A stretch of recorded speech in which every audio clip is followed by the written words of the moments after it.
Former National Assembly Speaker Nosiviwe Mapisa-Nqakula has been granted bail of 50,000 rand. She handed herself over to the Littleton police station this morning after a failed court bid to interdict her pending arrest. The former speaker faces 12 charges of corruption and one of money laundering. She is accused of receiving more than 2 million rand in kickbacks for a defense contract when she was defense minister. South African firms suffered fresh setbacks in March. That's according to S&P Global's PMI for the country. The index fell to 48.4 from just over 50 previously.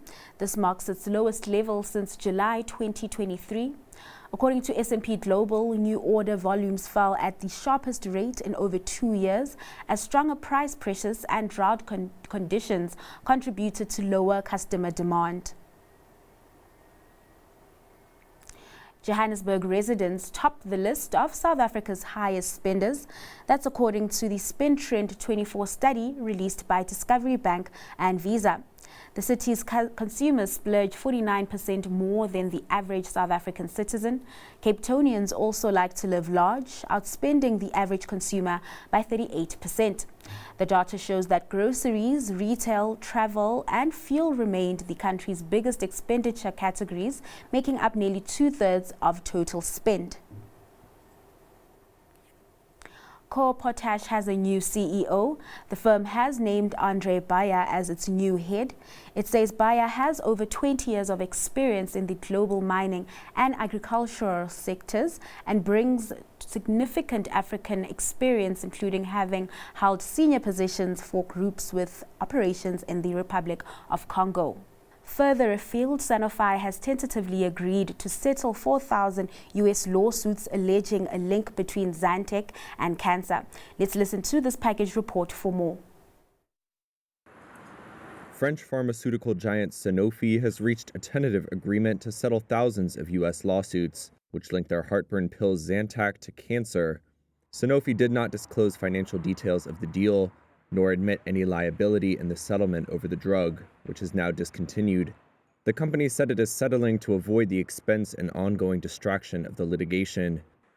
The agreement, which still needs to be finalized, would resolve most of the lawsuits against the firm in U.S. state courts, around 4,000 of them. That's with the exception of Delaware, where 20,000 suits over the heartburn pill are still pending. Zantac was first approved in 1983 and soared to become one of the most popular drugs in the world. Then, after the carcinogenic chemical NDMA was found in some pills, the U.S. Food and Drug Administration asked manufacturers to pull the drug off the market in 2020. Sanofi has maintained there is no evidence Zantac exposed users to harmful levels of NDMA. The drug maker now sells the reformulated heartburn medicine, Zantac 360. And the host of this week's Japanese Grand Prix is aiming to attract more international visitors by shifting the event to coincide with one of the country's peak tourist seasons and taking advantage of a favorable exchange rate, as the weakness of the yen is making the Asian nation a very cheap destination for overseas visitors. Here's more detail in this package report. Japan's Suzuka circuit is busy preparing for this weekend's Formula One race. But it's a new timing for the event, which usually takes place in the autumn.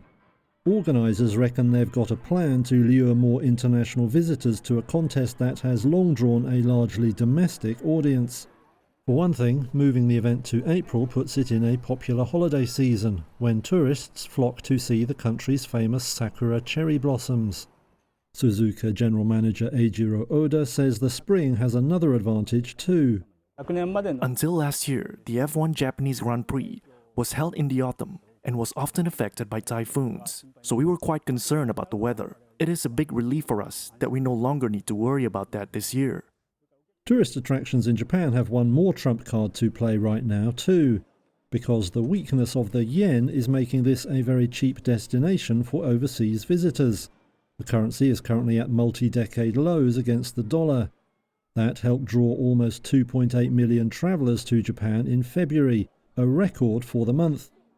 At Suzuka, there were already signs last year of rising tourist numbers. The 2023 race saw ticket sales to overseas visitors jump fourfold from before the global health crisis.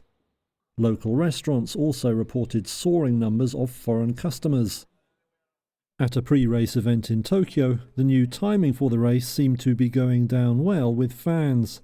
Usually the race in autumn and October, but now it's a springtime for me, and I want to see like sakura gardens. I want to see Suzuka. It's a very good time for me. That leaves organisers preparing more English language content in anticipation of the foreign visitors, and hoping that the cherry blossom is fully out just on time.